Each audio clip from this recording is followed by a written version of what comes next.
सत्य सर्वांचे आधी घर, सर्व धर्मांचे माहेर.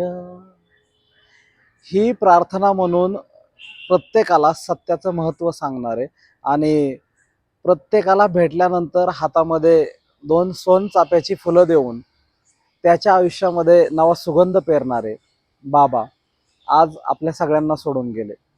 खरं तर पुरोगामी चळवळीचा एक मोठा आधार, ज्यांनी स्वातंत्र्यपूर्व भारत आणि स्वातंत्र्यानंतरचा आणि आत्ताचा भारत हे सगळं पाहिलं आणि याची सांगड घालण्याचा, नव्या पिढीला नवा विचार देण्याचा प्रयत्न ज्यांनी केला, तो मोठा आधारवड म्हणजे बाबा.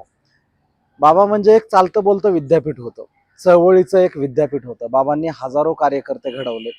अनेक प्रश्नांवरती त्यांचं आयुष्य, हे जे दीर्घ आयुष्य आपण पाहतो, या आयुष्यामध्ये त्यांनी अनेक प्रश्नांना वाचा फोडली. त्यातला एक महत्त्वाचा त्यांचा महत्त्वाचं एक अभियान, जे त्यांच्या आयुष्यात आणि सामाजिक भान आणणारं, समाजालाही नवं वळण देणारं ते अभियान म्हणजे एक गाव एक पानवाटा. जेव्हा मी जग बदलणारा बाप माणूस पुस्तक लिहिल्यानंतर त्याचा कच्चा डाटा घेऊन बाबांना भेटलो आणि त्यामध्ये महाडच्या चौदार तळ्याचा सत्याग्रह हे प्रकरण बाबा वाचत होते. आणि ते वाचताना जेव्हा ते पुढच्या ओळी वाचत होते की बाबासाहेबांच्या महाडच्या सत्याग्रहाचं जे आंदोलन आहे ते संपलेलं नाहीये, तर ते सुरू आहे.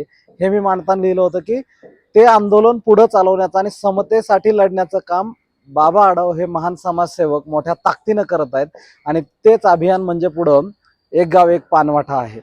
कारण समता आजही प्रस्थापित झालेली नाहीये. बाबासाहेबांना अपेक्षित समता आणण्यासाठी ते पाण्यासाठी आजही लढावं लागतंय आणि ते लढण्याचं काम बाबा करत आहेत, बाबा आढाव करत आहेत. हे मी जेव्हा लिहिलं होतं ते वाचून खरं त्यांना एक त्यांनी बोलून दाखवलं की ही ही आपली लढाई थांबलेली नाहीये, संपलेली नाहीये, ही लढाई लढावी लागणार आहे.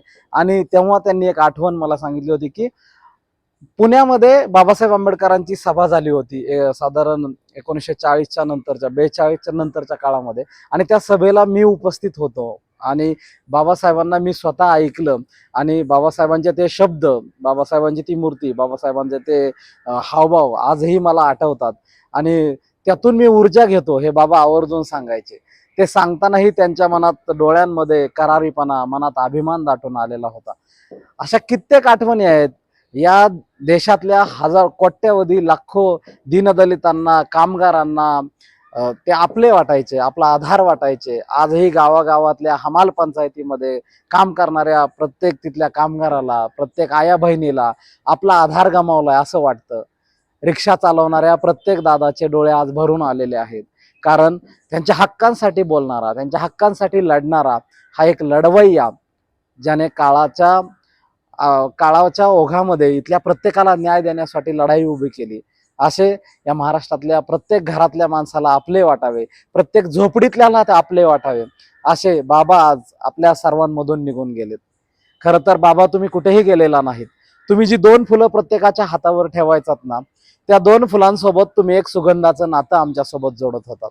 कधीही भेटलं, दर्शनाला वाकावं म्हटलं तर तुम्ही हाताने कवटाळायचात, वर घ्यायचात आणि ती दोन फुलं देऊन असं सुगंधी आयुष्य जगा हे सांगायचं. म्हणून म्हणावं वाटतं की आज तुम्ही कुठेही गेलेला नाहीत. तुमच्या स्मृतींचा गंध आजही आमच्यात जिवंत आहे. तुम्ही कुठेही गेलेला नाहीत. तुमच्या स्मृतीचा गंध आजही आमच्यात जिवंत आहे. आणि तुम्ही हातावर जी दोन फुलं ठेवायचात, तो सोनचाफा आजही तुमच्या विचारांनी दरवळत आहे. तो सोनचाफा आजही तुमच्या विचारांनी दरवळत आहे. हे विचारांनी दरवळणारा सोनचाफा, तुमच्या विचारांनी दरवळणारी ही नवी पिढी, तुमचं हे काम, तुमच्या कामाचा हा वसा आणि वारसा नक्की पुढे घेऊन जाईल. बाबा तुम्हाला अखेरचा जय भीम.